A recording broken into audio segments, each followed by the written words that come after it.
Welcome to the channel. Today I have a video from Mike's Stories.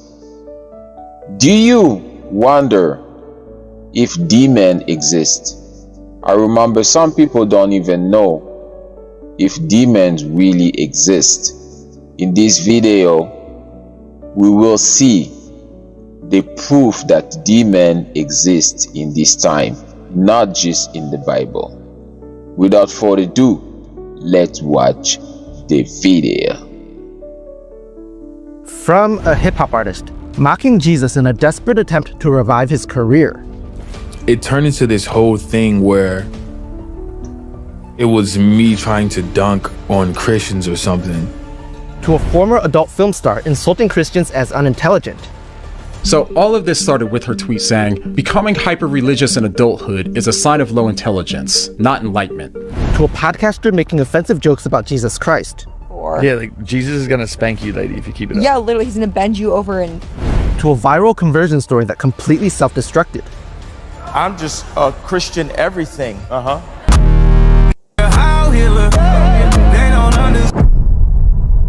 A lot of celebrities and influencers think they can mock God and act like demons in public without facing any consequences. But sometimes, testing God in such blatant ways ends in humiliation, tragedy, or a fall from grace they never recovered from. Today, we're looking at what happened to celebrities and influencers who mocked God and faced unfortunate consequences, progressing to one former popular superstar whose entire career has now completely collapsed. Former adult film star turned influencer, Khalifa, faced intense backlash after tweeting that becoming hyper-religious in adulthood is a sign of low intelligence, not enlightenment. She went further, mocking Christians who have turned their lives around, calling them degenerates with 501c3s, and accusing them of selling a far-right image. The reaction online was swift and overwhelmingly negative, with many pointing out the hypocrisy. Khalifa has spent years trying to rebrand herself and move on from her past, yet she was attacking others for doing the same through faith. Critics resurfaced past interviews where she became visibly upset when referred to by her former career, including one viral moment when she abruptly ended a radio call-in over being introduced as a former adult actress. Now, it's not every day you get to have someone on who is an avid sports fan who was also at one point in time the #1 ranked adult film star on Pornhub. Now, I think she's channeled that into an enthusiasm for sports where she speaks with a lot of passion and a lot of knowledge. Like, do I have that right so far, Mia? First of all, I was in the adult industry for 3 months, so you need to fact check before you ask me to call into your shit radio station. Goodbye. We weren't supposed to mention that she was ever in porn? Many saw this as evidence that she wants forgiveness and a fresh start for herself, but is unwilling to extend that grace to others. Facing mounting criticism, Khalifa attempted to walk back her remarks. She clarified that she wasn't attacking religion itself, claiming, "There's nothing I find more beautiful than religion, and people who have the discipline to live their life by it, ethically and responsibly." However, not only did she attempt to double down in the very same post, the damage was done. Many saw the clarification as a weak attempt to soften a message that had already mocked people's faith and personal transformation. The controversy grew further when Khalifa doubled down, saying, "Hyper-religion is an escape, and oftentimes an excuse. And when someone who's already in a weakened mental state turns to religion, they put their energy into that, rather than actual problem-solving and healing." And she also criticized Christians for giving thanks to God for health-related issues. When someone requires a life-saving surgical procedure, and the person they accredit and thank after is God rather than the medical staff, okay. Ironically, she later endorsed a tweet promoting delusional happiness as a valid way to cope, prompting even more criticism for contradicting her earlier stance. But Mia is not the only public figure to exploit mockery of faith for attention. Lil Nas X took it even further. That's crazy. Lil Nas X rose to fame with Old Town Road, but after the viral hit, much of his career shifted toward provocation, especially at the expense of Christianity. In 2021, he made headlines with the Montero, or Call Me By Your Name video, where he pole danced into hell and gave Satan a lap dance. That same week, he released the notorious Satan shoes, custom Nikes that allegedly contained a drop of human blood. 21-year-old rapper Lil Nas X timed the release of his newest video with the launch of a pair of sneakers, and both have made headlines. Blood Sneakers, Lil Nas X's collaboration with art collective Mischief, were released the same day as the video. The 666 pair of sneakers are black with red trim and feature gold pentagrams, inverted crosses, as well as human blood inside the soul.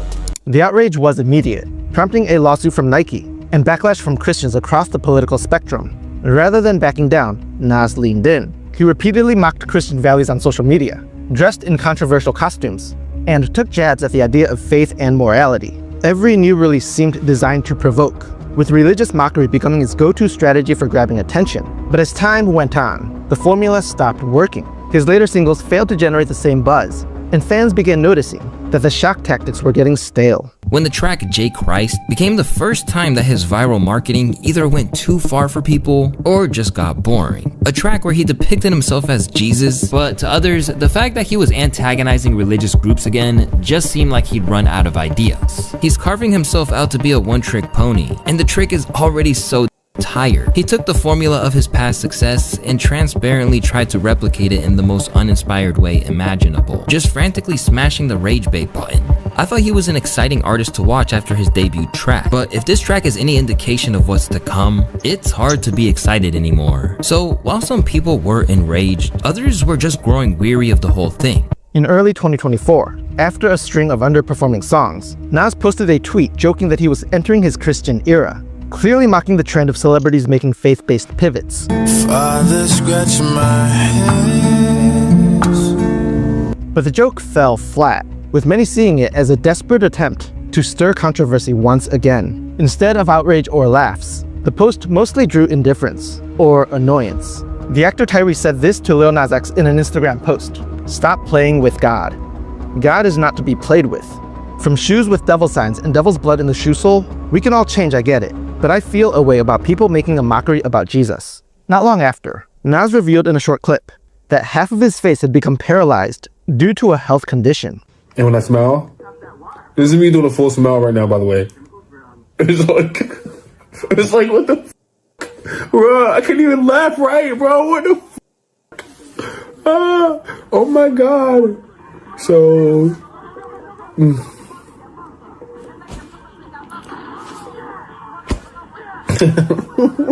oh my God, bro.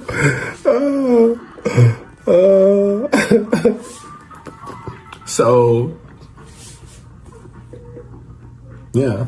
He didn't offer many details, but it marked a sharp contrast to his usual online persona. He looked visibly shaken. While he didn't connect the condition to anything spiritual, many observers are quietly wondering if years of mocking God had finally caught up with him. And then there's Kanye West, who claimed to find God, only to turn around and make a mockery of the very faith he once claimed to proclaim.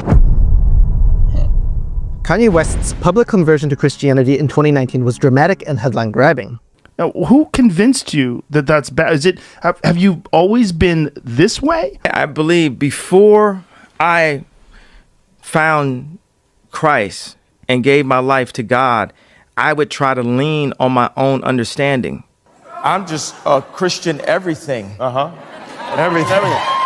He released a gospel album, Jesus is King, began hosting Sunday services, and spoke openly about rejecting his past lifestyle. He even denounced the adult film industry, said he wanted to raise his daughters with biblical values, and made statements that initially suggested a serious turn towards faith. But over time, it became clear that Kanye's conversion was kind of strange. Despite claiming Jesus is king, Kanye began making increasingly blasphemous statements, comparing himself to God. Because I'm God. And anyone that disagree, I'm the God of me, and you can't tell me who I am. I can't tell y'all. I could tell y'all. It's y'all job to listen. I'm the God of me. I don't know if I'm in heaven already. And calling himself a messiah, and embracing behavior that directly contradicted everything he claimed to believe. In 2023, he announced the launch of his own adult film company, completely reversing his earlier condemnation of adult films as destructive and demonic. His personal life mirrored the collapse. His wife, Bianca Censori, began appearing in public in hypersexualized outfits, including a widely criticized appearance where she showed up essentially naked. Photos from the event quickly went viral, with many criticizing Kanye as a terrible husband for allowing, and more likely even encouraging, his wife to walk around like that in public. Rather than demonstrating the fruit of repentance or spiritual growth, Kanye's actions revealed a return to pride, confusion, and self-glorification. Kanye has lost much of the cultural relevance he once had, and now, in a desperate attempt to stay in the spotlight, he's resorting to shock tactics, such as releasing a song titled Hail Hitler, What began as a public conversion has devolved into a disturbing pattern of blasphemy, hypocrisy, and desperate attention-seeking. And just when it seemed like the mockery couldn't get any more blatant, influencer Avery Woods took it to a new low, turning Jesus himself into the punchline of a vulgar podcast joke. Avery Woods, a social media influencer and model, faced major backlash after mocking Christianity and Jesus during a podcast with Harry Jowsey. Really? It's always the really Christian men. Isn't that so funny? And that's why I'm not even Christian. Same, never been religious, but all my haters have like blessed mama 4 in their bio, and they're like, you're a fat, ugly mom. Your kids are like just, and I'm Wow. like, but then in your bio, it's like Psalms 369, Yeah. blessed mommy of 4. Yeah, like Jesus is gonna spank you, lady, if you keep it up. Yeah, literally, he's gonna bend you over and Jesus is gonna go poo pirate on you if you keep up this bullshit. I hope he does. In the episode, the two laughed as Avery joked about hooking up with Jesus and made sexual innuendos about Jesus, with Harry playing along, although maybe awkwardly. The backlash was swift and intense. Christians and even non-religious viewers called the segment disgusting and blasphemous. Many pointed out that the same kind of jokes would never be made about other religious figures such as Muhammad, without immediate consequences. Viewers flooded the comments with criticism, accusing Avery of using shock value and disrespect towards Christianity to chase clout. Facing mounting pressure, Avery eventually issued an apology. My podcast is a comedy podcast, and there are jokes that I should not make that cross lines, and I made a joke that crossed a line, and I'm so sorry. I have been very, very open about religion in general. You know, David's father was a pastor, and we've talked very openly on my podcast multiple times about our beliefs and why we believe those things. But I never, ever want to bash religion, bash someone's beliefs. We have so many people in our lives that are religious people and faithful people, and I 100% support them and love them no matter what. There are certain jokes that I should not make, and I regret that wholeheartedly. Avery expressed regret for what she said and acknowledged that she had crossed a line. She admitted that the jokes were offensive and that she didn't realize how deeply they would hurt people of faith. While some accepted the apology, others remained skeptical, viewing it as damage control rather than genuine repentance. The incident highlighted a growing trend of influencers mocking Christianity for laughs, only to backpedal once the outrage becomes too big to ignore. For many, the apology was too little, too late, but it served as yet another reminder that mocking sacred things isn't harmless, and it doesn't always land the way these influencers hope it will. But while Avery eventually did backtrack, Vitaly built his entire brand on shameless chaos and complete disregard for anything sacred. Vitaly built his online fame by pushing the limits of decency, wreaking havoc in public spaces, harassing strangers, and treating real people as props for entertainment. Follow me, follow me. Wait! I need toilet, please, toilet,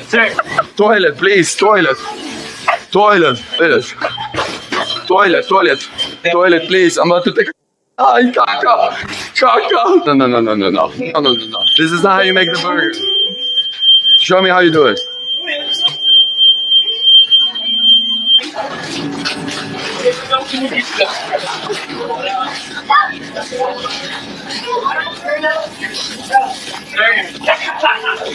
Don't worry, brother. I got it. Don't worry. I'm the manager. My name is Vitaly. McDonald. Ron McDonald. But what makes Vitaly's brand of chaos different isn't just the lawlessness. It's the prideful, almost demonic attitude behind it. Time and again, he's shown absolutely no regard for consequences, morality, or the dignity of others. It's a lifestyle built on mocking restraint, order, and ultimately, God. Vitaly has often boasted that no one can stop him, laughing off past arrests and controversies. He's treated shame like a badge of honor, as if being hated or punished is just fuel for more attention. Really? My content's too much. Helping people is too much.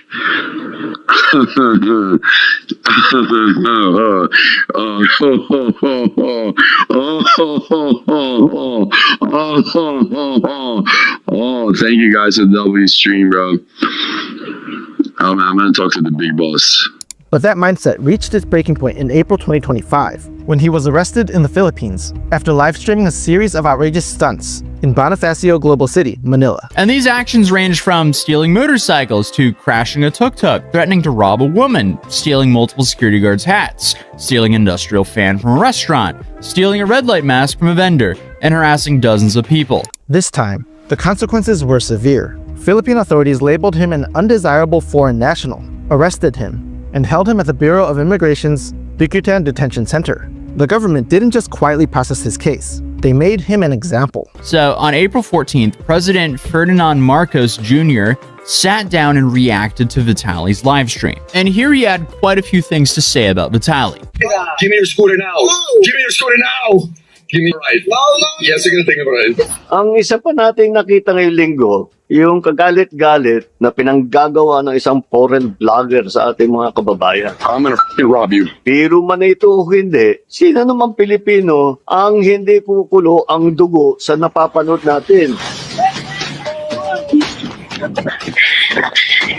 Bakit nakakalungkot dahil ito isang naging bahagi na ng social media na nagkakaroon ng mga vlogger na nanggugulo lang, nang aasar lang, nang buwisit lang, nang babastos lang para makakuha ng mga viewers. Interior Secretary Janvic Remula also publicly condemned his behavior, and state media coverage amplified the embarrassment. Even the Russian ambassador distanced the country from him, warning other nationals to respect Philippine law. For someone who built his identity on reckless pride and living without accountability, it was a fall from grace that played out on an international stage. And while many see this as a cautionary tale about internet fame gone too far, it also serves as a powerful picture of what happens when someone consistently mocks not just people, but gods designed for order, justice, and respect for others. In the end, what Vitaly treated as a game turned into a very real judgment in his life.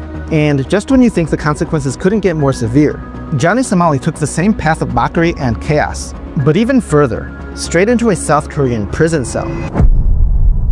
That's very disrespectful. Somali, known for his obnoxious IRL live streams, where he harasses innocent strangers for cheap internet fame, is now facing the very real possibility of spending the next 36 years in a South Korean prison. He is now facing 36 years in South Korean prison, and his genius idea is to threaten the dude who has his freedom in his hands, and the judge's mother. What started as a string of juvenile pranks has turned into one of the most self-destructive public meltdowns in streaming history, one that seems to be inviting not just legal judgment, but possibly divine judgment as well. His antics in South Korea weren't just immature, they were aggressively disrespectful.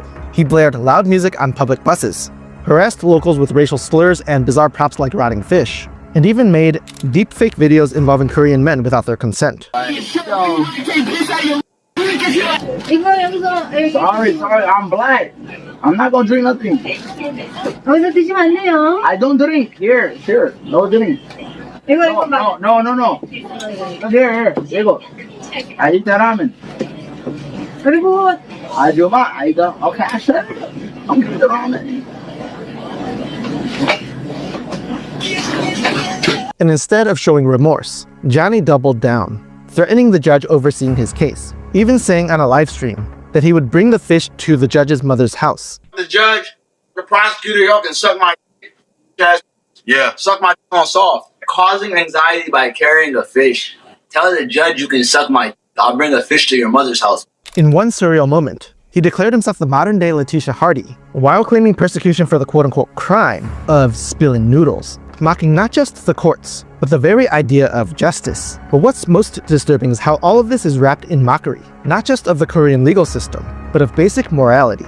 Johnny treats every punishment as content, every consequence as clout. Y'all got 3 more months of Johnny Somali freedom. Like, there is a lot where, like, they're gonna clip it. I already know these channels, and they're the that keep me relevant, bro. I can stream once a month and I'm still relevant. My name is getting millions of views on YouTube, and I don't even have to do nothing. The last time I streamed was 2 weeks ago. That's crazy power. It's the kind of prideful, reckless behavior that shamelessly mocks God through willful sin and arrogance. And now the consequences are real. South Korean prosecutors have hit him with multiple charges, including 2 serious deepfake violations that carry over 10 years each, alongside charges for public harassment, defamation, and obstruction. He's already pleaded guilty to 5 charges and continues to lie in court, despite overwhelming video evidence from his very own streams. He pled guilty on the 3 counts, the old obstruction charge he got in November, then the 2 Minor Crimes Act. He pled guilty on those. But the new one he got this week, he hasn't pled anything. His lawyer hasn't reviewed it. So he's got to come back to court. He doesn't even know what it is. He thinks he knew everything. He didn't even know.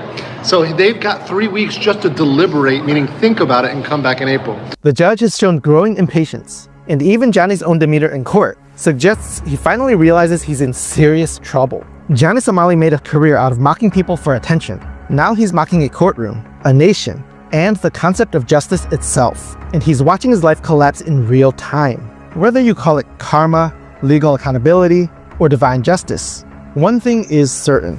Johnny is now reaping exactly what he's sown. But Johnny Somali isn't the only influencer who is facing the consequences of mockery and pride. Because Katy Perry's downfall might just be the most dramatic and spiritually disturbing of all.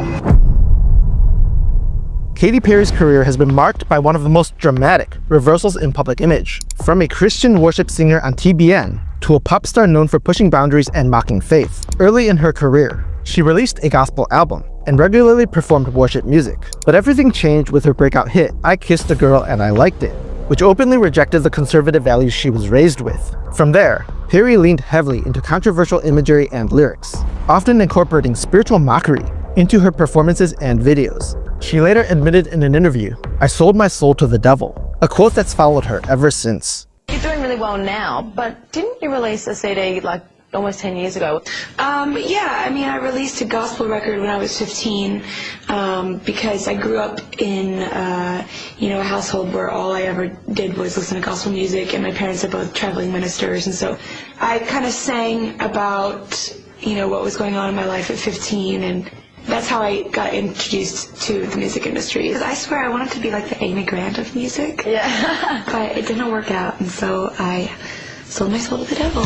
Critics have long pointed to her use of occult themes in songs like Dark Horse and her Super Bowl halftime show, which featured Eye of Horus symbols, beast-like dancers, and other spiritual references that many found disturbing. Then in 2024, Perry made headlines once again, this time for joining a 10-minute civilian flight into space with Jeff Bezos' Blue Origin. But instead of letting the moment speak for itself, Perry used the once-in-a-lifetime experience to promote her concert tour, holding up a sign with her tour name and logo while floating in zero gravity. Viewers were quick to criticize the move as tone-deaf and inappropriate, accusing her of cheapening the moment by turning it into a PR stunt. What could have been a powerful, reflective moment of awe and exploration became just another branding opportunity.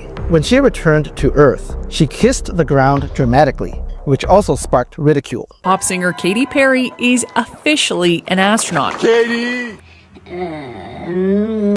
Combined with awkward recent concert footage that's gone viral for strange facial expressions and odd stage behavior, many now view Perry as a celebrity grasping for relevance through spectacle rather than substance. Have you struggled to stay relevant in an unforgiving media landscape to the point where you literally had to launch yourself into space just to post your tour set list? Well, if you answered yes to those questions, then you obviously are Katy Perry. I know it's become very trendy to make fun of Katy Perry recently, especially after that cosmic voyage she went on like a week or two ago where they shot her up in a rocket ship and she spent a handful of minutes in space. Katy Perry's transformation from gospel singer to basically a Satan worshiper isn't just a career pivot. It's a chilling example of what happens when someone trades truth for spectacle and mocks the God they claimed to once serve. What began as fame has spiraled into a desperate, unrecognizable parody of the person she used to be, and the entire world is pretty much now turned against her. We see it all the time, don't we? You look at people's lives, and sometimes I look at people's lives and I watch them war with God. And you just want to look at them and say, stay down, man.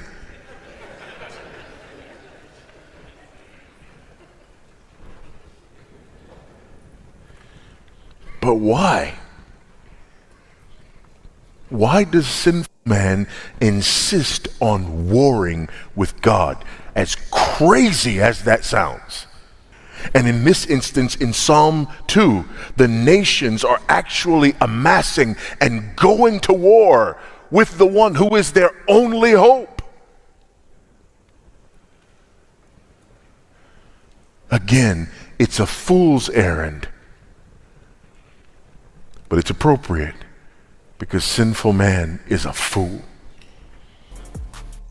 Do you guys know that money doesn't make you happy? Having beautiful cars, having beautiful things, buying stuff, owning a lot of diamonds or golds or nice jewelry doesn't make you happy. Most people don't have peace. That's why you see people mocking people, doing, stealing, and seeking for more attention, even though they have a lot of money, because they don't have any peace. But the Bible says Jesus will give you peace. And the Bible also said, what is for a man to gain the whole world and lose his own soul? So, what do you think?